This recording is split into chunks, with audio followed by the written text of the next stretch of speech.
The American Civil War wasn't just fought on battlefields like Gettysburg.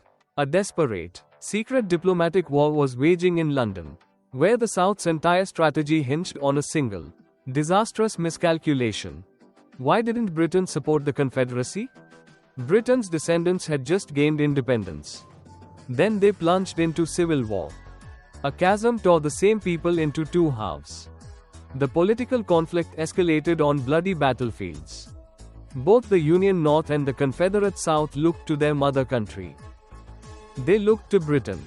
They longed for recognition. They longed for support. They hoped Britain would take a clear stand. So why didn't Britain do it?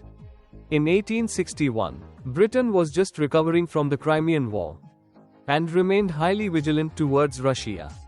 British colonies continually drained the empire's energy. The idea of joining another foreign conflict held no appeal.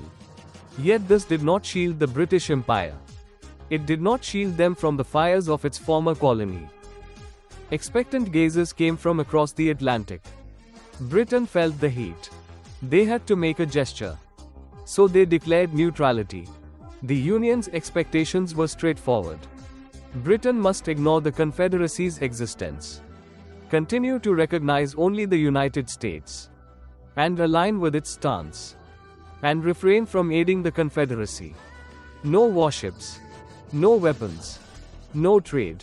For the Confederacy, they needed far more. The Confederacy had much to gain.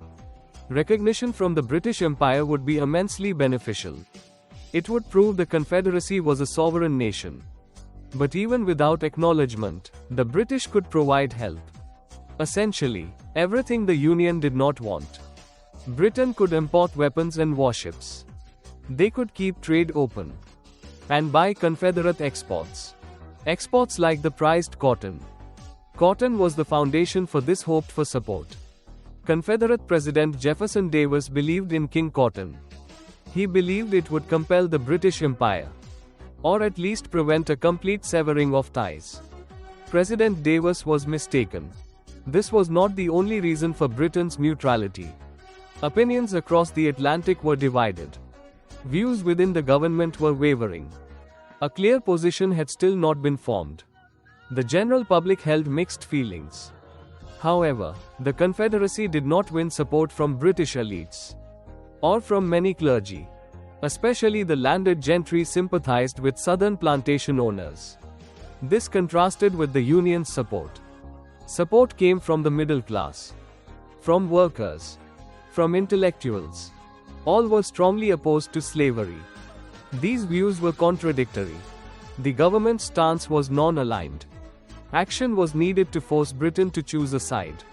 The Confederacy was overconfident in its cotton's value. And it failed to take that action. The Union government was active. It actively sought British assurances. Assurances not to recognize the Confederacy. Assurances not to offer any support. A broken promise would be a direct threat. A blatant violation of US sovereignty. The Union had the advantage. It maintained friendly relations with Britain. It was the only internationally recognized government. Furthermore, the Union had other critical resources.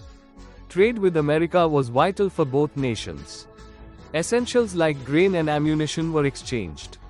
This trade could not be jeopardized. Southern trade was different. It shrank dramatically after the war began. King Cotton's power waned. Blockade runners delivered war supplies. They delivered luxury goods. But official trade dried up, especially Southern cotton exports. From the start, many Southern merchants halted exports. They hoped this would force their enemies to yield. They hoped neutral observers would yield to the Confederacy's will. The blockade made things worse. Obtaining Southern cotton became difficult. It became impractical. Countries like Britain began looking elsewhere. They found easier sources. They found less controversial sources. Like Egypt. Like Brazil. Like India. This delivered a clear message to Jefferson Davis. Aid would not come. The idea of European intervention was tenuous. Even if Britain wanted to offer military aid, they would only act with other powers. powers like France. Yet both nations were preoccupied domestically. The risk of ruining relations with the United States was too great. Making matters worse, President Davis's assumption was overly confident. He assumed demand for cotton would outweigh all else, even support for slavery. But France and Britain had abolished slavery. They had abolished it long ago.